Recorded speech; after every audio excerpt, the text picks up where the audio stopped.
আজকে Bangladesh lung foundation আয়োজিত বিশ্ব অ্যাজমা দিবস উপলক্ষে এই অনুষ্ঠানে উপস্থিত আহ, চিকিৎসকবৃন্দ এবং পাশাপাশি আজকে এখানে পরিবেশ বিশেষজ্ঞ আছেন আছেন আহ, ভূগোল বিশেষজ্ঞ, জলবায়ু বিশেষজ্ঞ।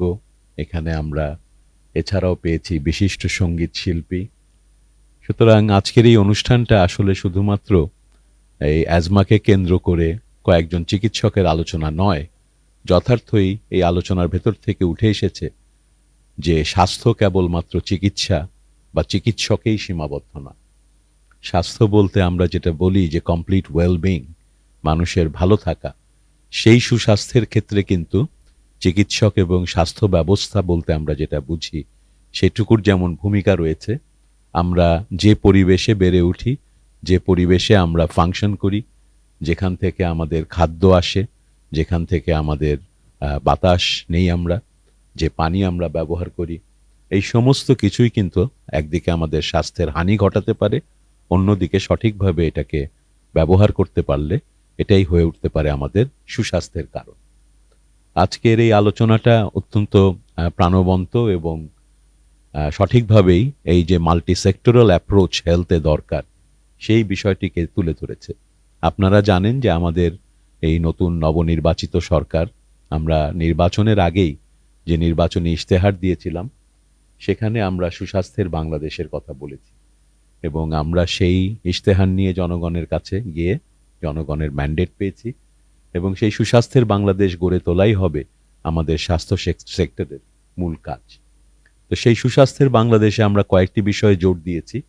আজকে যেমন অ্যাজমা নিয়ে কথা হচ্ছে, এই হাঁপানি রোগ, এটা সম্পর্কে আমরা ইতিমধ্যেই শুনেছি এবং জানি যে যে কোনো বয়সী মানুষের এটা হতে পারে। এটা শিশুদের হতে পারে, বয়স্ক মানুষের হতে পারে, কর্মক্ষম বয়সে যারা আছেন তাদের হতে পারে। এটা দীর্ঘদিন থাকতে পারে।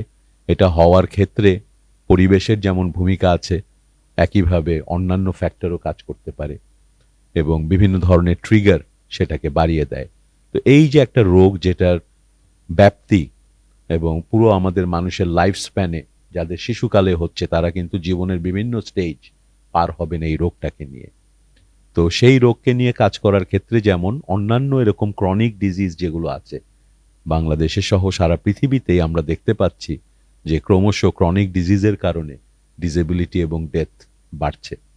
তো আমরা মনে করি ক্রনিক ডিজিজ যেগুলো দীর্ঘমেয়াদী সেগুলোকে প্রথমে দরকার আসলে প্রিভেনশন অ্যান্ড প্রমোশনের উপর জোর দেওয়া।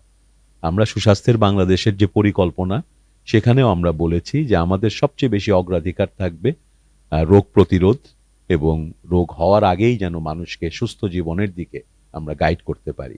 অর্থাৎ আমরা প্রাথমিক স্বাস্থ্য ব্যবস্থার উপরে জোর দিব।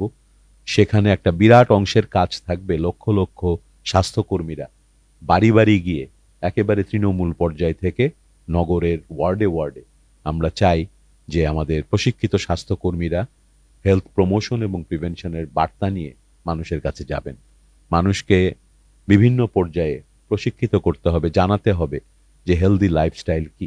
এটা শুধুমাত্র অ্যাজমার ক্ষেত্রে নয়, সকল ক্রনিক ডিজিজের ক্ষেত্রে আমাদের সাহায্য করবে এটা প্রিভেনশনে। পাশাপাশি আমরা একটা সীমিত সম্পদের দেশ এবং আমাদের এই বিশাল জনগোষ্ঠী তাদের যে জনস্বাস্থ্যের যে চাহিদা সেটাকেও কিন্তু আমরা কত হাসপাতাল আমরা বানাবো, কত অসুস্থ মানুষ আমরা দেখব, কত পরিবেশ দূষণের কারণে মানুষকে মৃত্যুর দিকে যেতে দেখব, কত মানুষকে আমরা দেখব ক্যান্সারে আক্রান্ত হয়ে চিকিৎসার জন্য অপেক্ষা করছে।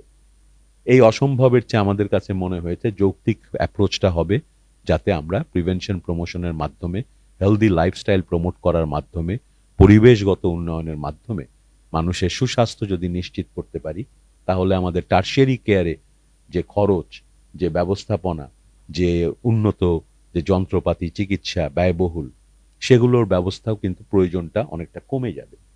আমরা প্রাইমারি হেলথ কেয়ার সিস্টেমে ইউনিয়ন পর্যায়ে এবং উপজেলা পর্যায়ে অধিকাংশ অসুখ বিসুখের চিকিৎসার ব্যবস্থা করতে চাই। আর বিশেষায়িত দীর্ঘমেয়াদী চিকিৎসা যেগুলোতে লাগে, যেগুলো অনেক মানুষের বাংলাদেশে এখন প্রয়োজন, এই যে কিডনির ডায়ালাইসিস থেকে শুরু করে ক্যান্সারের দীর্ঘমেয়াদী চিকিৎসা এবং অন্যান্য বেশ কিছু ধরনের রোগের জন্যে মানুষকে এখন বড় বড় শহরে চলে আসতে হয়, ঢাকা শহরে আসতে হয়, এবং 70% তাদের এই চিকিৎসার খরচ পকেট থেকে দিতে হয়, যেটা অত্যন্ত ব্যয়বহুল। গ্রামের অনেক মানুষকে জমি জমা বিক্রি করে দিতে হয় এই সমস্ত চিকিৎসার জন্য। আমরা একটা মানবিক বাংলাদেশ গড়ে তুলতে চাই, যেখানে মানুষকে জমি জমা বিক্রি করে চিকিৎসার জন্য ঢাকার বড় হাসপাতালের বারান্দায় মাসের পর মাস শুয়ে থাকতে হবে না। তো আমাদের সরকারের এই পরিকল্পনাগুলো নিয়ে ইতিমধ্যে আমরা কাজ শুরু করেছি। অ্যাজমার ক্ষেত্রে আমি মনে করি সচেতনতা তৈরি করার একটা বিরাট সুযোগ এবং প্রয়োজনীয়তা আছে। বাচ্চাদের ক্ষেত্রে যে স্টিগমার কথা বলা হয়েছে, একজন মেয়েদের ক্ষেত্রে, নারীদের ক্ষেত্রে যে স্টিগমার কথা বলা হয়েছে, যে আমাদের সমাজে অসুখ বিসুখকে এখনো অনেকভাবে স্টিগমাটাইজ করা হয় এবং সেটার বাধা এই যে সোশ্যাল যে পারসেপশন তৈরি করা হয়, সেটাকে কিন্তু আমরা চেঞ্জ করতে পারি।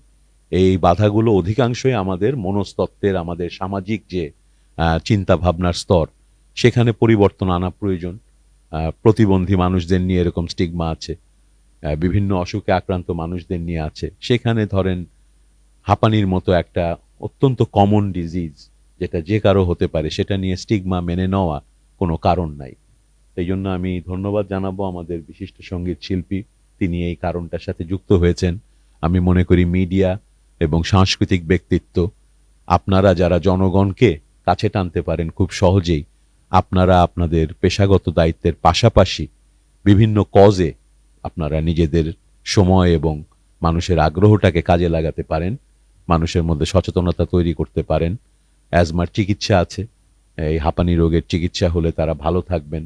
এটার বিপদ আছে, সঠিক সময়ে চিকিৎসা না হলে আমাদের চিকিৎসকরা বলেছেন যে মৃত্যুর দিকেও চলে যেতে পারে যদি ভুল চিকিৎসা হয় এবং আমরা যদি আমাদের কুসংস্কারগুলোকে প্রাধান্য দেই।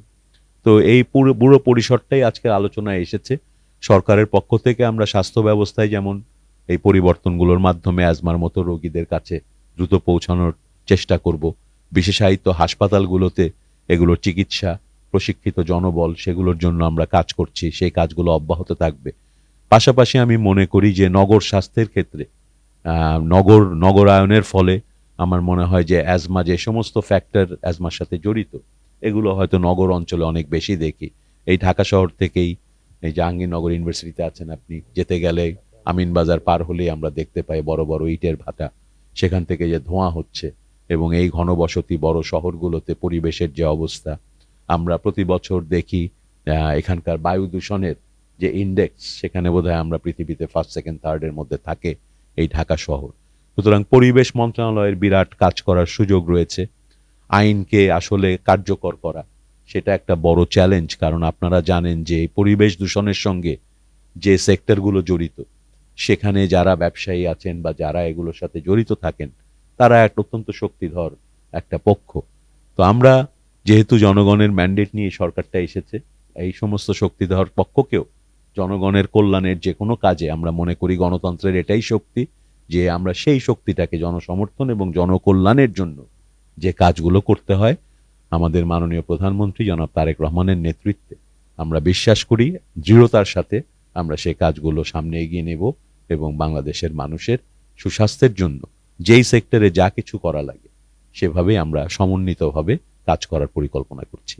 আজকের এই অনুষ্ঠানের আয়োজকদেরকে আবারও ধন্যবাদ, চমৎকার একটি আয়োজন এবং আমাকে সুযোগ দেওয়ার জন্য।